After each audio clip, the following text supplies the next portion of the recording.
Blizzard has finally commented on the situation regarding the takedown of the Nostalrius server, which gave free player access to vanilla and Burning Crusade WoW versions. I really need to be careful not to become that legalese game channel because, again, I'm not a lawyer, but I really wanted to talk about this one. So let's see your discussions in the comments below, but first, my opinion. I'm Tarmack, and this is Feature Creep.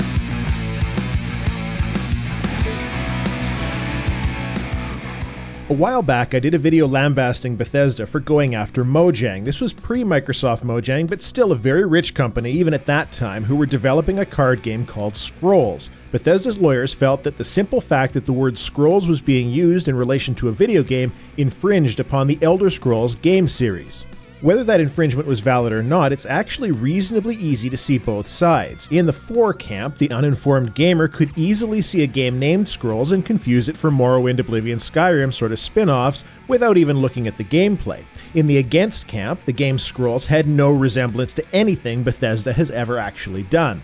This case is a very unique one that is often confused for a copyright dispute, copyright being the right for the owner of a creative work to protect the use of that work and profit from it for a set period of time and under certain rules. The Scrolls battle is not a copyright issue though, but rather a trademark one, and trademarks have funny little rules themselves. Allow me to tell you the sordid tale of aspirin, and don't worry, I'll link this back to games very quickly. Bayer made this drug called acetyl salicylic acid that treats pain, inflammation, and such. They didn't invent it, but rather branded a very successful version of the drug just before the year 1900. And the drug was so successful that it totally eclipsed any other products that were made of the same stuff. Aspirin was merely the brand name. Bayer made the mistake of not legally challenging other groups manufacturing the drug who referred to their versions also as aspirin, and as a result, in 1918, the term aspirin was deemed generic and Bayer lost their trademark over the name. Now they only hold the trademark on aspirin with a capital A. So when you visit the drugstore, now you know why you see so many variations and manufacturers of aspirin on the shelf. So back to video games. In the context of the game market, Bethesda's lawyers were protecting against the word Scrolls becoming a generic word in an effort to protect future Elder Scrolls games. It had nothing to do with the Scrolls card game or any objection to the game existing. Now, I started this video off by saying that I was going to talk about the Nostalrius private server, and I'm going to do that now that I've gotten a sufficient history and context lesson out of the way. Blizzard seeking to take down the Nostalrius server is actually precisely the same situation as Bayer and aspirin. Consider this by example. Bayer lost their trademark to the word aspirin because they didn't go after other manufacturers who were using the same name. Now take a look at the Nostalrius situation. Where can you play World of Warcraft online? Only on official Blizzard servers, right? Well, if Blizzard turns a blind eye to private servers for a game specifically designed in such a way as to be restricted against private servers, it's extremely plausible that they could lose the trademark specifically because they allowed those servers to exist by not going after them. The situation is slightly more complicated than that just because it does also involve copyright infringement as well, but ultimately this trademark concern is the primary issue that Blizzard is raising with their recent comment on the situation. I feel like now is a good time to reiterate that I'm not a lawyer. It's also a good time to mention that a good portion of legal concepts do not require you to be a lawyer to understand them. It just takes dedication and a lot of reading. This is a basic concept of trademark law, the idea that you protect it or you lose it. Thermos, Escalator, Aspirin, these are trademark products that were genericized and lost to their creators as a result. The greatest trick the devil ever pulled was convincing people that only lawyers can understand the law. What really makes the private server different from other things is the limited avenue of acquisition. If the developer makes a game which permits private server functionality via included LAN options or other digital connection, that is not the same thing as this because it's part of the software. It has its limitations against the EULA and normal software operation.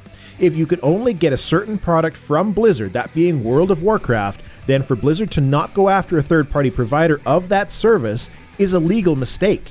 And as a final little addendum on this point, one thing that people should consider is that being sued is not some evil boogeyman end-of-the-world action as it is commonly believed to be. It is a legal process which can result in a court and a judge, but that's only one of many possible outcomes, and what being sued really represents is an official, untested, recorded legal challenge from one party against another. So yes, Nostalrius was sued by Blizzard, but that doesn't mean that Blizzard is upset at the Nostalrius community or its developers. They could desperately want Nostalrius to continue to operate from a moral perspective, but still have to sue because of the trademark issue that I mentioned before. And as it turns out, that's exactly what happened. Blizzard, through community manager Nethera, put up a post talking about the whole situation and how at the moment they do not have a clear path that both protects their intellectual property rights and also allows operation of a private server. And frankly, Blizzard will have some very nice, very highly paid lawyers, so I'm inclined to not really spend a lot of time looking into that issue further. I believe them as is.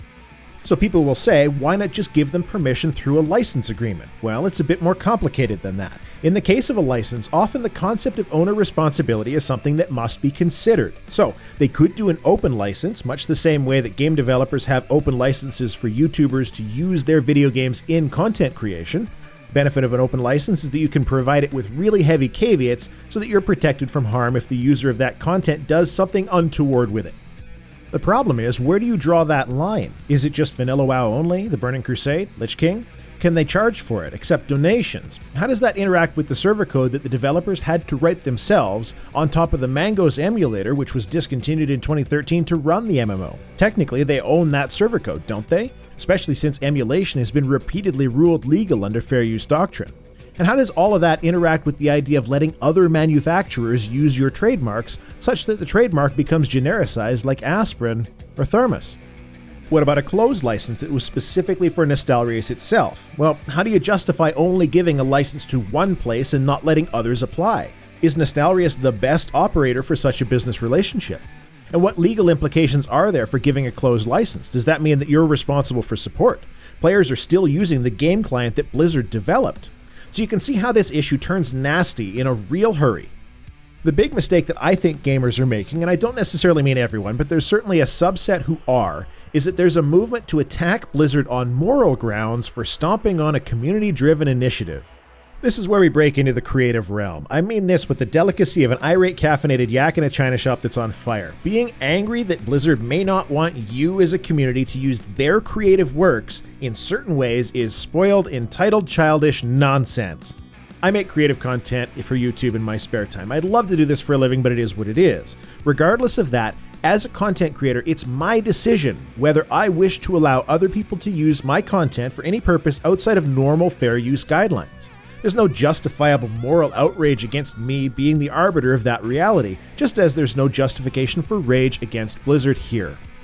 Now, you or anyone else can want a creator of content to be okay with such uses. You can petition them to allow it, which is currently happening with Nostalrius. You can push for that kind of inclusion, but the moment you get upset at them for not doing it, or try to stake a claim that they owe the community something, or that just because they're not willing to provide an old version means it's justifiable for the community to do it themselves, you've now crossed a logical line that puts you in the realm of affluence.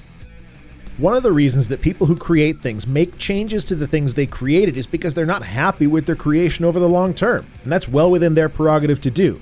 If Blizzard felt that for creative reasons they don't want an old version of WoW to continue to be playable because they're embarrassed by it or for any other reason, that's their choice, not yours. All of that said, this is not the general attitude that Blizzard is taking on this issue. Yes, there is the by now infamous quote from J. Allen Brack at BlizzCon saying, "You think you want that, but you don't." That's always a silly thing to say to a community of gamers. It's a common attitude within game design though, and I say that from experience at BioWare. It was often expressed that the most vocal gamers will push for things that they may think are good ideas, and developers internally very much disagreed with a significant portion of it. What was missing from Brack's quote would be the end line phrase saying, "You think you want that, but there probably aren't enough of you out there to make it a worthwhile endeavor for us to embark on." This is more likely the correct situation because even he wouldn't be arrogant enough as to suggest that nobody actually wants to play vanilla WoW. One of the unfortunate parts about all of this is that the current attitude being expressed in large numbers over this issue is that it should be easy for Blizzard to do this. All they have to do is load up a version of game code from 2006 or some such date, and they could have official vanilla WoW servers ready to go, right? Well, what about all the server-side bug fixes that could break aspects of the game? What about the new computer hardware that was never run through QA on the old server structure? What about all the genuine gameplay fixes and exploit patches? I would be surprised if Blizzard hasn't internally thrown a build of the old game up on a server only to find out that the error log was more than a mile long. So at the end of it all, we basically have a situation that nobody is going to be happy with. Blizzard, they said themselves, don't have a good legal path to allow Nostalrius to continue without putting their intellectual property in danger. Nostalrius may have had over 100,000 active players, but there's no cause to believe even a majority of those would pay for the same service because it was otherwise free.